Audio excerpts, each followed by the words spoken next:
સૌનો વિશ્વાસ અને સૌનો પ્રયાસ. એટલે આપણે બધા એક થઈએ તો જ આ ગતિ આપણી દોડતી રહેવાની જ રહેશે. અહીંયા તો ઘણા બધા એવા બેઠા છે કે જ્યારે પોલિટિકલ કદાચ મારાથી મોટા નેતા અહીંયા બધા બેઠા છે કે જેની પાસેથી હું શીખ્યો છું. એટલે મને ઓળખવામાં તો એમને બધી માહિતી હશે. એમની પાસે બધી માહિતી હોય કે ભાઈ આ કામ કરે જવાનું, પણ બહુ બોલવાનું ઓછું પહેલેથી. બાકી આ વિસ્તારમાં ફરવાનું ઘણું બધું થયું છે. અહીંયા બધા બેઠા છે.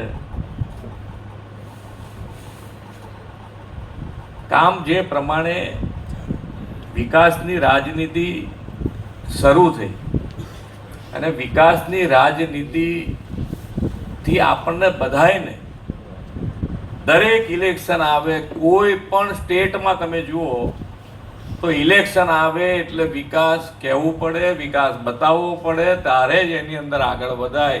એ રાજનીતિ માન્ય નરેન્દ્રભાઈએ શરૂ.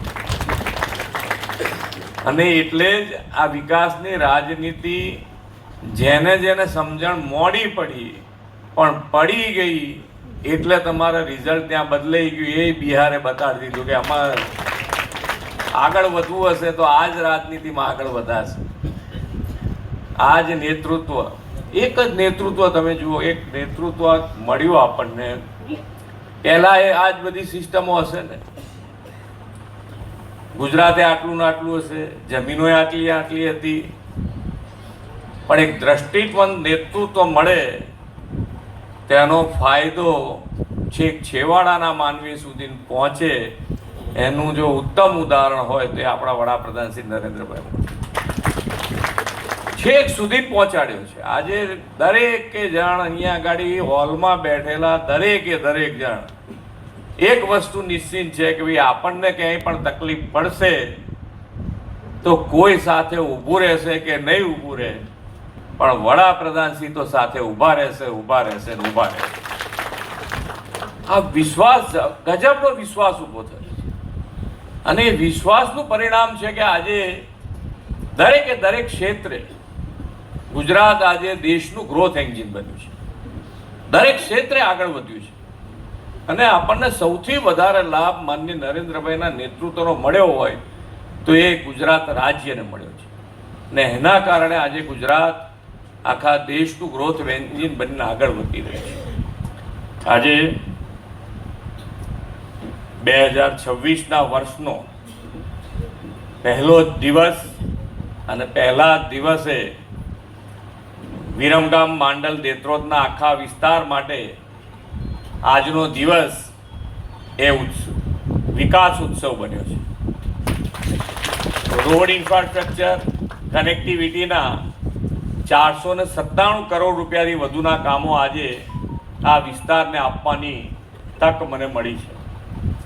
સૌરાષ્ટ્ર કચ્છમાં જવું હોય તો અમદાવાદ મહેસાણાથી આવી અહીંયા ટ્રેન બદલવી પડે તેવા સ્ટ્રેટેજિકલ લોકેશનથી રેલ અને રોડ માર્ગ જોડાયેલા વિરમગામ માટે પહેલાં શું કહેવાતું હતું, એટલે જ અહીંયા આવીને ટ્રેન બદલવી જ પડે તમારે, એટલે વાયા વિરમગામ કહેવાતું.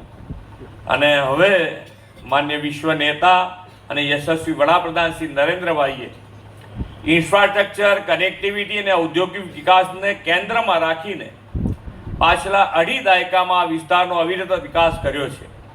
શ્રી મોદી સાહેબના આગવા વિઝનથી વાયા વિરમગામમાંથી હવે gateway to the Saurashtra Kutch આ નગર બની ગયું છે. 25 વર્ષ પહેલાં જે વિસ્તારો ખારોપાટ, ચુવાડ અને ખાખરિયા ટપ્પો કે ગાંડા બાવળનો પ્રદેશ કહેવાતો તે આજે વિકાસની નવી ઊંચાઈઓ પાર કરી ગયો છે.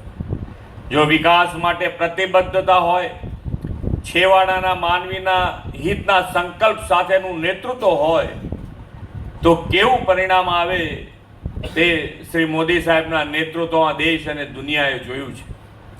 આ માંડલ, દેત્રોજ અને વિરમગામની આસપાસનો વિસ્તાર જ્યાં એક સમયે કોઈ સંસાધનો નહોતા, ખેતી પણ વરસાદ આધારિત, ખેડૂતો એક સિઝન માંડ પાક લઈ શકતા, યુવાનો રોજગારી માટે અમદાવાદ કે નજીકના બીજા શહેરોમાં જતા રહેતા એવી વિકટ પરિસ્થિતિ હતી.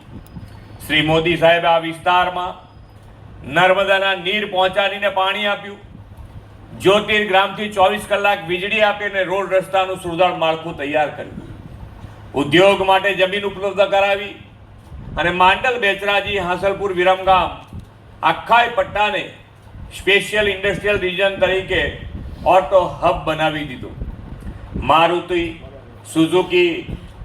મારુતિ સુઝુકી, હોન્ડા જેવી વૈશ્વિક કંપનીના આગમનથી માંડલ, બેચરાજી પંથક માત્ર ઔદ્યોગિક વિકાસ જ નહીં પરંતુ સ્થાનિક યુવાનો માટે રોજગારીની નવી તકો, પૂરક ઉદ્યોગ અને સર્વાંગી આર્થિક સમૃદ્ધિનું કેન્દ્ર બન્યો છે.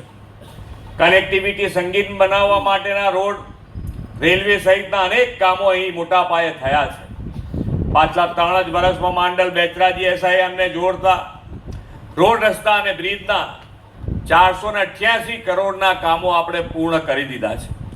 શહેર સાથે જોડાતા માર્ગો, ગોરી માર્ગો અને પરિવહન માળખાના વિકાસ અને 4 લેન રોડ, રેલવે ઓવરબ્રિજથી હવે આ વિસ્તારના વિકાસને નવી દિશા અને નવી ગતિ મળશે. રેલવે ઓવરબ્રિજનું નિર્માણ થવાથી કોકતા ફાટક પર હવે વર્ષોથી ચાલતી ટ્રાફિક સમસ્યાનો અંત આવશે અને આના પરિણામે વિરમગામ તેમજ આસપાસના અનેક ગામોના આશરે 90,000થી લાખથી વધુ નાગરિકોના સમય અને ઇંધણની બચત થશે અને અમદાવાદ સહિત શહેરોની કનેક્ટિવિટી વધુ સુગમ બનશે. એટલું જ નહીં, વિરમગામ અને દેત્રોજમાં નવા રેસ્ટ હાઉસ તેમજ દેત્રોજ તાલુકા મથકે નવી સબ રજિસ્ટ્રાર કચેરીનું નિર્માણ થવાથી સ્થાનિક નાગરિકોને સીધો લાભ મળશે અને વિકાસને નવી ઉર્જા મળશે. શ્રી મોદી સાહેબે જે કહેવું તે કરવુંની કાર્ય સંસ્કૃતિ વિકસાવી છે. વિકાસ કાગળ પર નહીં, ધરાતલ પર ઉતાર્યો છે. તેમણે વડાપ્રધાન પદનો કાર્યભાર સંભાળ્યો ત્યારથી દેશમાં પરિવર્તનની શરૂઆત થઈ છે. 11 વર્ષમાં ભારતનું અર્થતંત્ર જે 11મા ક્રમે હતું તે 4થા ક્રમે પહોંચ્યું છે અને આપણને અહીંયા બેઠેલા બધાને વિશ્વાસ છે કે ટૂંકા ગાળામાં આપણે 3જા નંબરના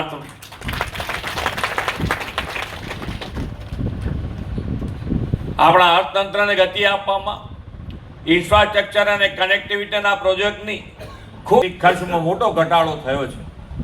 નેશનલ હાઈવે નેટવર્કમાં વધારો થયો છે.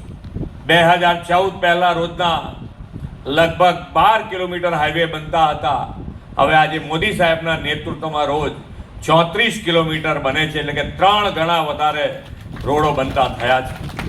આપણે પણ ઉત્તર ગુજરાત, સૌરાષ્ટ્રને જોડતો નવો નમોલ શક્તિ એક્સપ્રેસ વે અને 1155 કિલોમીટરના 12 જેટલા ગરવી ગુજરાત હાઈસ્પીડ કોરિડોર માટે 10,000 કરોડ રૂપિયાની ફાળવણી કરી છે. ગુજરાત તો સીધું દિલ્હી, મુંબઈ ઇન્ડસ્ટ્રીયલ કોરિડોર અને ડેડિકેટેડ ફ્રેટ કોરિડોર સાથે જોડાયેલું છે.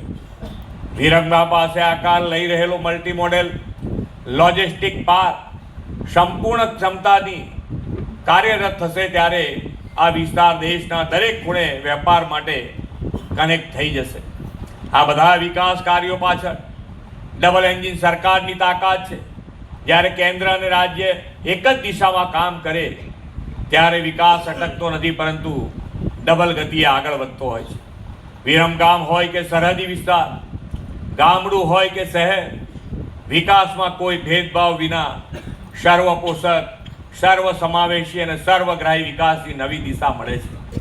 વિકાસની રાજનીતિથી વડાપ્રધાનશ્રીએ વિકસિત ભારત 2047નો સંકલ્પ કર્યો છે.